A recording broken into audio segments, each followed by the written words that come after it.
je vais dans cette séquence vidéo poursuivre ma réflexion autour des liens entre formation et développement des compétences.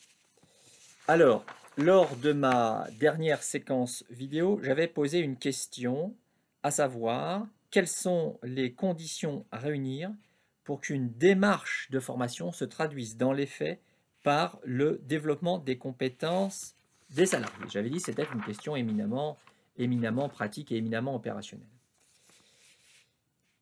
Alors évidemment, on ne peut pas apporter une réponse type, une réponse standard à cette question, parce que la réponse à cette question, elle dépend avant tout du contexte de l'organisation, contexte externe et contexte interne. Et elle dépend aussi avant tout de la stratégie qui est déployée dans l'organisation. On peut tout de même suggérer quelques pistes. Je vais suggérer deux pistes qui constituent autant d'éléments de réponse possibles et qui sont explorés à des degrés divers dans les articles que je vous ai fait parvenir. La première piste est la suivante. Il s'agit de faire en sorte d'organiser un dialogue fructueux entre le travail et la formation. La deuxième piste est la suivante. Il s'agit de coupler le développement des compétences avec une action de transformation de l'organisation du travail. Je vais donc explorer ces deux pistes. Première piste, faire en sorte d'organiser un dialogue fructueux entre le travail et la formation. Le travail et la formation sont souvent vus comme deux sphères distinctes, comme deux mondes séparés, comme deux temporalités différentes. Il y a le temps du travail d'un côté, il y a le temps de la formation de l'autre. Les approches cognitivistes raisonnent en général comme cela. Alors, on a ici affaire à une vision qui est un peu dichotomique, à une séparation entre formation et travail. Dans certains cas, cette vision dichotomique, elle est pleinement justifiée d'un point de vue notamment pédagogique. C'est le cas pour la plupart des formations scolaires ou pour la plupart des formations universitaires. Dans le cadre du master gestion des ressources humaines, ici, au sein de l'Université de Franche-Comté, on crée volontairement une rupture entre le temps du travail et le temps de la formation. Le temps de la formation, ça se déroule en présentiel, en salle de cours, ou ça se déroule en distanciel via des plateformes ou via des vidéos ou des supports créés par les enseignants. Et puis, le temps du travail, ça va correspondre au temps passé en entreprise pour les apprentis ou au temps passé en stage de fin d'études. C'est le cas aussi pour les formations qui répondent à un projet de développement personnel des salariés. Projet qui peut être étranger au travail proprement dit. Par exemple, un salarié qui se recycle dans un nouveau métier, qui veut développer de nouvelles compétences, qui veut acquérir de nouvelles connaissances, qui veut acquérir des savoirs généraux, et bien là, il y a un découplage entre son travail à un instant T et puis son engagement dans une formation qui vise qui va lui permettre de se réorienter d'un point de vue professionnel.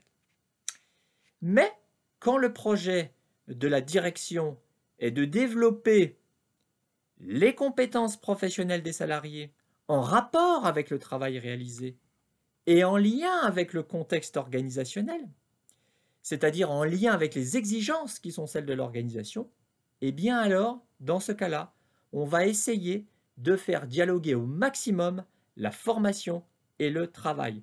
On va essayer d'imbriquer ces deux dimensions, formation et travail.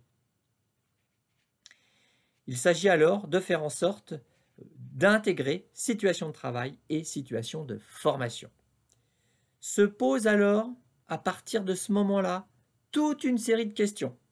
Parmi ces questions, voilà les questions qui me semblent tout à fait importantes. Mais il y en a certainement d'autres. Comment tenir compte de la réalité du travail pour penser la formation quand on part du travail réalisé? Comment analyser le travail et quelle dimension retenir? Faut-il se baser sur le travail prescrit? Faut-il au contraire essayer d'explorer le travail réel, en sachant qu'il y a toujours des écarts, bien évidemment, entre le travail réel et le travail prescrit, entre l'activité réelle et la tâche? ou les tâches. Quelle place convient-il de donner au travail dans la formation?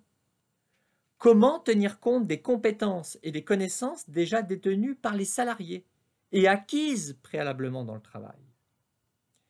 Faut-il, ex ante, définir une cible en termes de niveau de compétence à atteindre? Est-ce qu'il faut se fixer un objectif de ce type-là ou pas? Voilà, autant de questions importantes qui restent ouvertes. À mon sens, les textes peuvent nous apporter des réponses en la matière. Voilà pour la première piste, faire en sorte d'organiser un dialogue fructueux entre travail et formation. J'en arrive à la deuxième piste maintenant, coupler développement des compétences et transformation de l'organisation du travail. Il s'agit ici de rapprocher deux objectifs organisationnels. Premier objectif organisationnel, développer les compétences individuelles et collectives des salariés. Deuxième objectif organisationnel, faire évoluer, transformer, rationaliser, moderniser l'organisation du travail. Voilà deux grands objectifs organisationnels. Alors, on trouve différents cas de figure à partir de là. Les plus fréquents étant les suivants.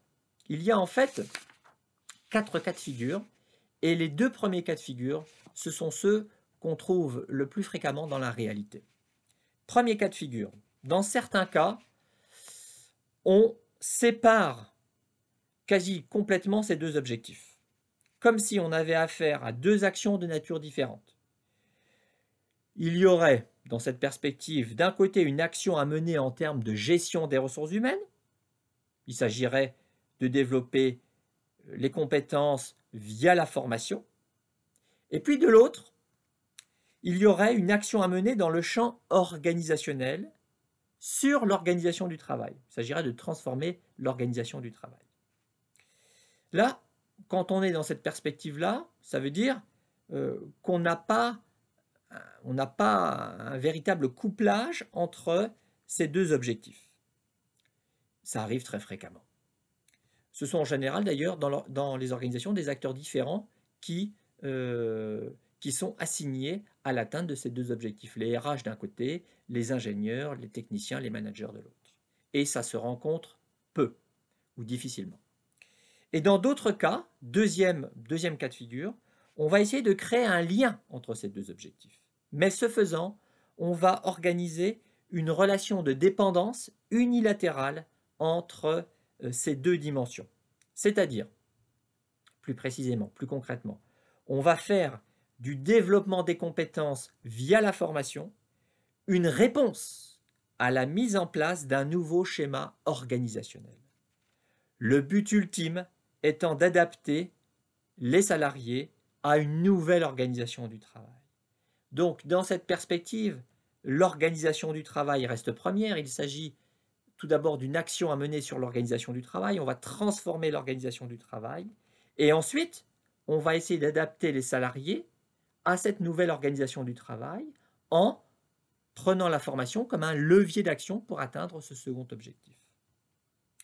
Alors ici, il y a bien un couplage entre le développement des compétences et la transformation de l'organisation du travail, mais dans un sens unilatéral.